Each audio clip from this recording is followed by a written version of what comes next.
So what made you decide to reach out for discipleship? So really, throughout most of my adult life, I didn't have a super strong relationship with Christ. Growing up, I had gone to church every week, just mainly out of family obligation, but I really didn't have a strong personal relationship with Jesus Christ.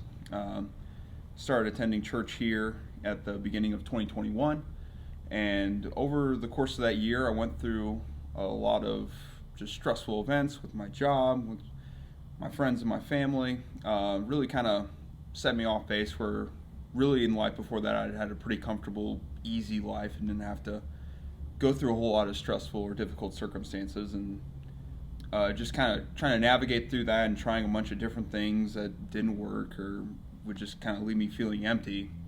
I kind of remembered back to some of my friends who had been in a church group in college and talking about how they had been discipled, and I never really explored that avenue or really thought about having somebody with more wisdom and maturity pour into me. And one of the people who had been like talking with me and kind of meeting with me regularly as I started coming to this church was Clint, and I felt like he would be a good person to role model off of. We were similar in age, and he had some of the same experiences that I had, and I wanted to look for somebody that could pour into my life and just give me some biblical and wise advice. And that's why I originally reached out to Clint and asked, could I be discipled by you?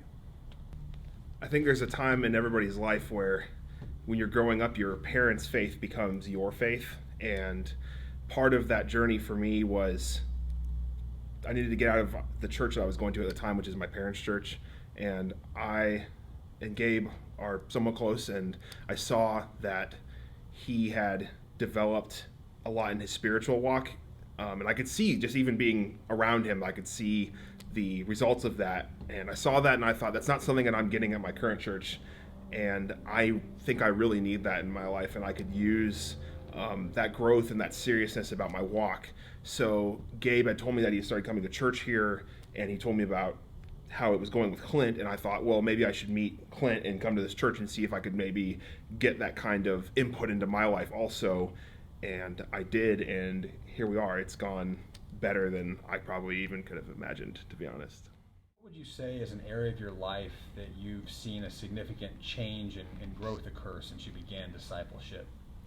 Discipleship doesn't just magically fix all your problems. You have to be intentional. So there is definitely, when we started off, Clint was like, hey, let's take some issues that you have in your life and let's figure out what those are and start working on those. And maybe we can start with smaller ones, because everybody has little issues of just daily things that I think that they could work on. And then there are definitely deeper issues of the heart. Maybe for some people, it's a wound from their past or a traumatic experience. So in the beginning, Clint was like, we're going to start with something small, and something that I thought of just in the moment was, I'm having a bad attitude in certain situations, like maybe at work is a big one, and that's probably not like a deep problem that's in my heart that we're going to have to fight a huge battle to get over, but I could definitely make small changes right now that would improve that. So we kind of started working on that, and I started working on my attitude and how I treat other people, and that definitely quickly took some steps in the right direction. We did a couple Bible plans together so we could get that spiritual input into that issue.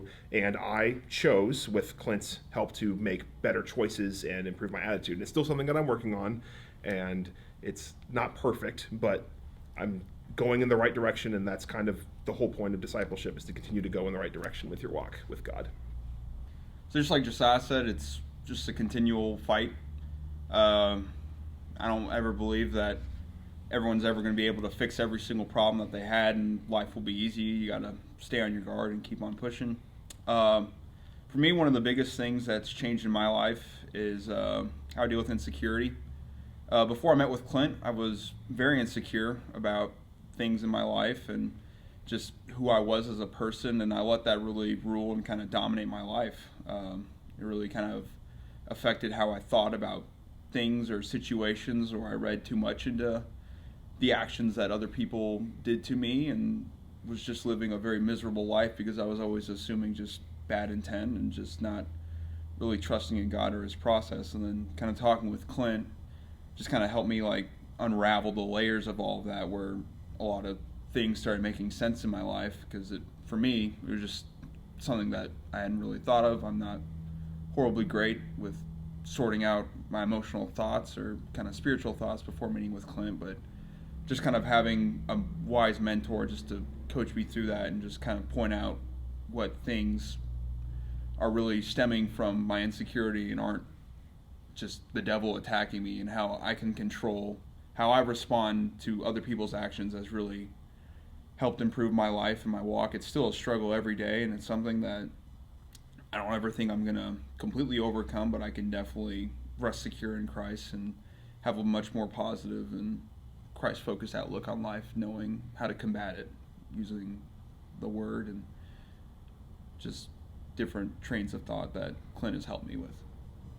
So reflect then on your current walk with God. Like, where are you now versus where you feel you started through this discipleship journey?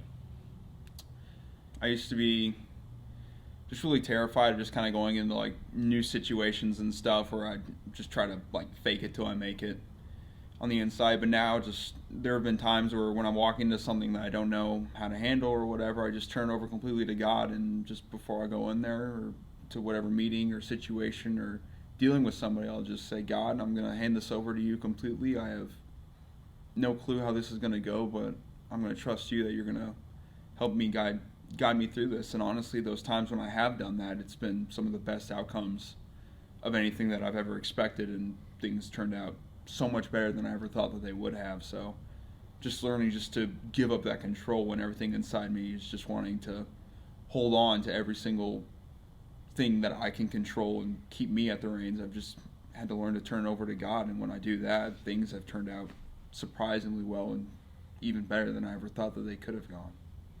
I guess what I would say now is I'm actually trying, and maybe before I wasn't trying.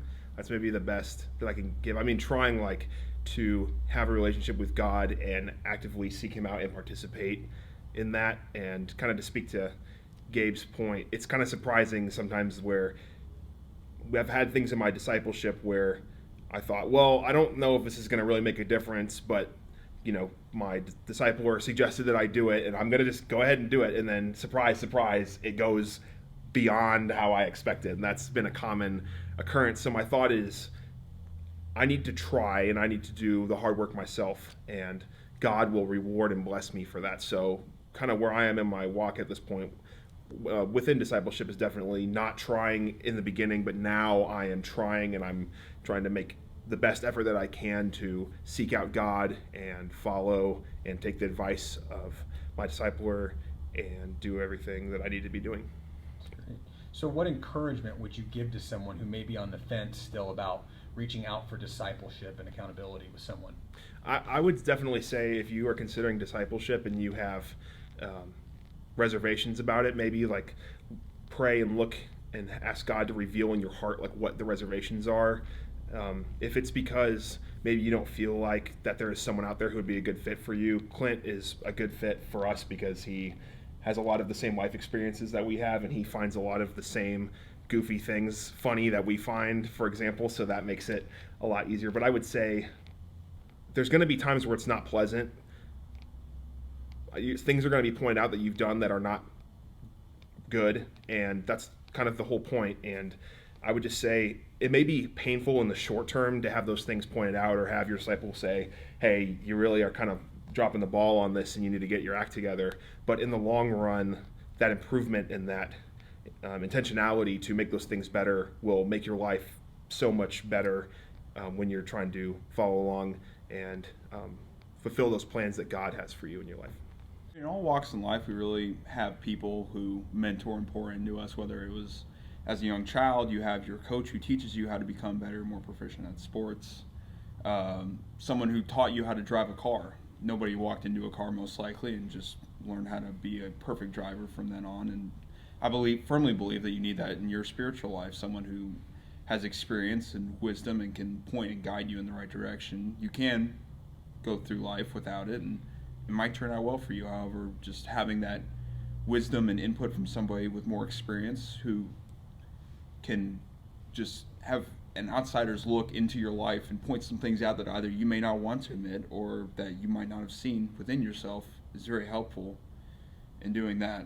I would highly encourage you to go to anyone in this church, honestly, who you know on a personal level and feel like would be a solid person for discipleship. I know that any of the Vineyard Life staff would most likely be very happy to disciple you, or at least talk with you and point you in the direction of someone who could be a great fit for you. And if you haven't done that and you just feel like you've been stagnating or just kind of not growing, I would highly suggest you at least go and talk and go explore that idea of having that discipleship. It changed my life forever, and I don't know where I would be if I didn't go and take that uncomfortable step of going and asking somebody for help, because I was at a spot where I needed help. And you got to learn to humble yourself and realize that if you want God to take over your life, it is going to be uncomfortable. You are the clay and He's the potter, and He's going to mold you into His image, and that might not be what you want to do or how you want your life to go.